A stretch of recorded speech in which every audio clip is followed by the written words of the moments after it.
রাসূল সাল্লাল্লাহু আলাইহি ওয়াসাল্লাম উটের পেশাব খেতে বলেছেন।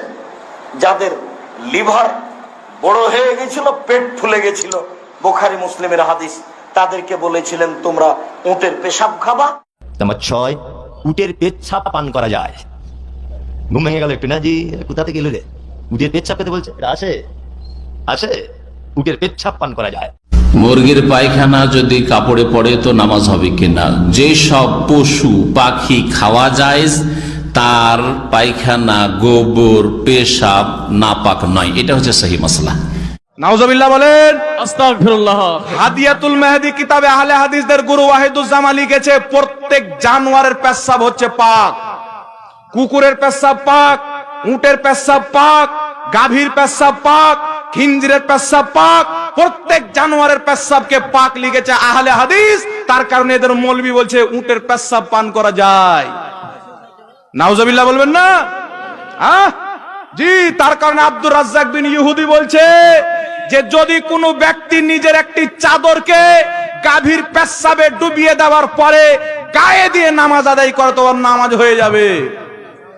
তো গরুর পেশাব, কুত্তা বিল্লির পেশাব যদি পাক থাকে পান করো, যে পান করা যায়, তো গরু আর কুত্তার পেশাব কেন পান করবি? সুন্নি মাদ্রাসায় 100, 150, 200 করে ছাত্র থাকে, ওখানে চলে যাস, ছেলে পিলেকে বলে দেবো পেশাব খানে পেশাব করো না, তোদের মুখে ডাইরেক্ট করবে। জি, তো এরা হচ্ছে ইহুদি জাতি। ইহুদিদের মধ্যে বীর্য পাক, ওরা কোথায় বীর্য পাক করে আপনারা সকলে জানেন। নাসরানীদের মধ্যে পাক। তাই একটি কথা মনে রাখবেন, এরা হচ্ছে অরিজিনাল ইহুদি, দাড়ি রাখনেওয়ালা, টুপি রাখনেওয়ালা ইহুদি।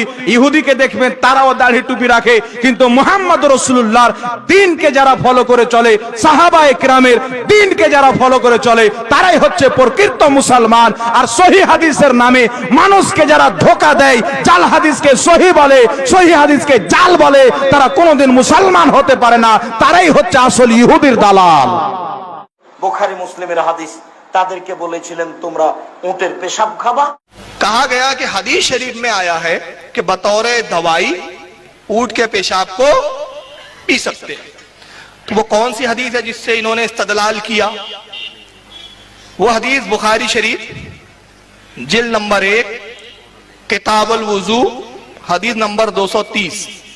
इन्होंने हदीस के हवाले भी नहीं दिए, मैं हदीस बता रहा हूं आपको। किताबुल वुजू बुखारी जिल्द नंबर 1 हदीस नंबर 230 में है। हजरत अनस इब्न मालिक कहते हैं कि कबीला उरैना के लोग आए।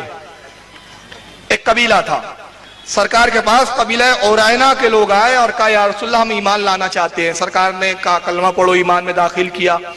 और उसके बाद अल्लाह के नबी ने फरमाया मदीने में रुको, ठहरो, इल्म सीखो, आदाब सीखो, दीन की तालीम को हासिल करो। वो ठहरे रहे।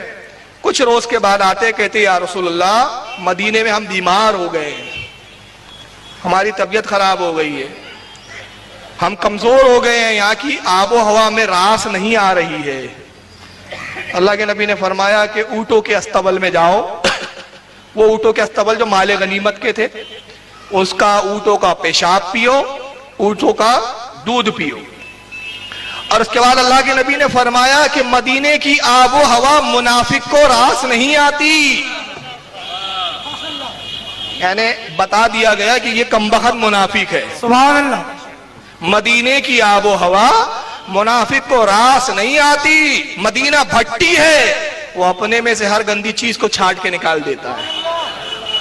ये गए, ऊंट का पेशाब पिया, दूध भी पिया, खूब मोटे ताजे हो गए खा खा के, जैसे ये हो रहे हैं।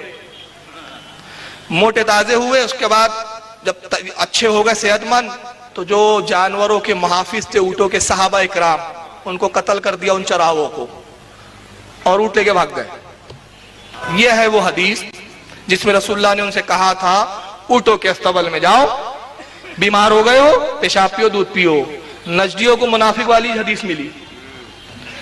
अब मैं इनसे सवाल करता हूं कि ये कहा किससे गया था कि ऊँट का पेशाब पियो? सहाबा से कि मुनाफिकों से?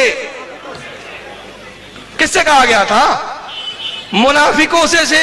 सहाबा ने ऊंट का पेशाब पिया, किसी हदीस में साबित नहीं। तो यहां से मालूम हो गया, निगाह नब्वत देख रही थी ये मुनाफिक है, इसी लायक है कि नाजायज चीज इनको पिलाई जाए, उसी से इलाज किया जाए। कहा कि ऊंटों का पेशाब पियो। यहां से मालूम हो गया कि ऊंटों का पेशाब मुनाफिकों के लिए है, गौसे आजम की नियाज का दूध सुन्नियों के लिए है।